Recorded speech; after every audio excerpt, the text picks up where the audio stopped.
Hello guys, நீங்கள் தமிழ்நிலையில் பார்த்து உள்ளே வந்தது உண்மை தான். நான் வந்துட்டு என்ன பண்ணிட்டேன்னா, ஆஃபர் வாங்காமலே வேறு ஒரு ஆஃபர் வாங்காமலே பேப்பர் போட்டுட்டேன். நோட்டீஸ் பேட் சர்வ் பண்ணி இப்போ அந்த கம்பெனி விட்டு வெளியிலேயே வந்துட்டேன். 7 நாளாக இப்போ நான் சும்மா தான் இருக்கேன். அதாவது அந்த கம்பெனி விட்டு லீவ் ஆகி வந்துட்டேன்.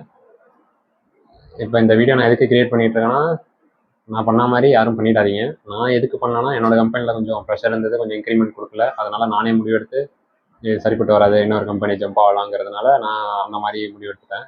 நீங்கள் வந்துட்டு என்னை பார்த்து மோட்டிவேட் ஆகி நீங்களும் பேப்பர் போட்டுறாதீங்க. என்ன வந்து மோட்டிவேட் கிட்டேன்னு பேசிகிட்டு இருக்க? ஏன்டா உன்னெல்லாம் பார்த்து யாராச்சும் மோட்டிவேட் ஆவாங்களாடா? இவர் பெரிய எம்எஸ் தோனி. இவர் சொல்கிறது கேட்டு நாங்கள் அப்படியே மோட்டிவேட் ஆகிட்டு நீங்கள் சொல்கிற மாதிரி பண்ண போகிறோம்.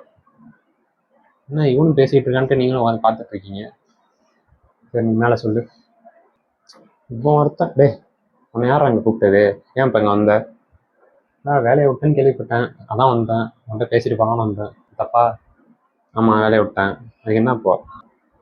ஏடா என்னை பார்த்து ஒரு சில பேர் மோட்டிவேட் ஆகி பேப்பர் போடலாம்ல, அதுக்காக சொன்னேன். இல்லை எதுவும் தப்பு இல்லையே. அதெல்லாம் ஒன்றெல்லாம் பார்த்து ஒருத்தனும் மோட்டிவேட் ஆக மாட்டான். சரி, நீ யாரை கேட்டு பேப்பர் போட்ட? நீ யாரை கேட்டு வேலையை விட்ட? பேக்கப் ஏதாச்சும் வச்சுருக்கியா? வேலை கிடைக்கல, இப்போ 2-3 மாதத்துக்கு வேலை கிடைக்கலன்னா என்ன பண்ணுவ? சொல்கிறா. வச்சுருக்கேன், பேக்கப் வச்சுருக்கேன்டா. எது? அந்த 20,000. அது உனக்கு பேக்கப்பு. அந்த 20,000 வச்சு ஒரு மாதம் ஓட்ட முடியுமா உன்னால்?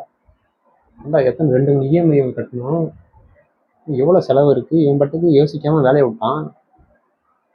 ஏன்டா 7 நாளாக அப்ளை பண்ணிகிட்டு இருக்கேன், இந்த ஒரு வாரமாக எதுவும் கால் வரல. எப்படிடா வரும்? எப்படி வரும்? இவன் வாங்குகிற சேலரியிலேருந்து ஒரு 30-40% ஹைக் கேட்டால் வரும். இவன் வாங்குகிற சேலரியை விட இவன் 100% ஹைக் கேட்கறான். எப்படி கொடுப்பாங்க? கொடுப்பாங்களா சொல்கிறா. ஏடா அந்தளவுக்கு என்கிட்ட ஸ்கில் இருக்குது, அதனால் நான் 100% கேட்குறேன். அதில் என்ன தப்பு? உனே எங்கடா வேலையை வாங்கிட்டு வந்தோன்னு வச்சுக்கிறேன். பார்க்க தானே போகிறேன். இந்த 7 நாளாக நீ என்ன பண்ணுறங்கிறதையும் பார்த்தேன். இதுக்கப்புறமும் நீ என்ன பண்ண போகிறங்கிறது எனக்கு தெரியும். எந்திரிப்ப, சாப்பிடுவ, யூடியூப் போகிற, இன்ஸ்டா போகிற, அப்புறம் ஏதாச்சும் ஒரு படம் டவுன்லோட் பண்ணி வச்சுட்டு பார்க்குறான். அப்புறமா மத்தியானம் நல்லா சாப்பிட்டுட்டு தூங்குறான். திருப்பி ஜிம்முக்கு போகிறான், டயட் ஃபாலோ பண்ணுறதில்ல. போயிட்டு இதே தான் லூப் ப்ராசஸில் இதே தான் பண்ணிகிட்டு இருக்கான். இப்போ ஒரு வாரமாக அதான் பண்ணிகிட்டு இருக்கான். எந்த கம்பெனிக்கும் அப்ளை பண்ண மாதிரியும் தெரியல. ஏதோ கடமைக்கு 2-3 கம்பெனிக்கு அப்ளை பண்ணுறான், அதுக்கப்புறம் ஒன்றுமே பண்ண மாட்டான். அதான் இஷ்டத்துக்கு வாழ்ந்துட்டு இருக்கான். சரி, இன்னும் கொஞ்சம் நல்ல இவன் வண்டவாளம் தண்டவாளம் ஏறிட்டோம். இவனை ஃபாலோ பண்ணி வச்சுக்கிங்க. இவன் இன்னும் ஒரு 2 மாதத்துக்கு ஜோக் பண்ண போகிறான். அதெல்லாம் நீங்கள் பார்த்து என்ஜாய் பண்ணலாம். அவனுக்கு ஒரு ஃபாலோ பண்ணி விட்டுருங்க.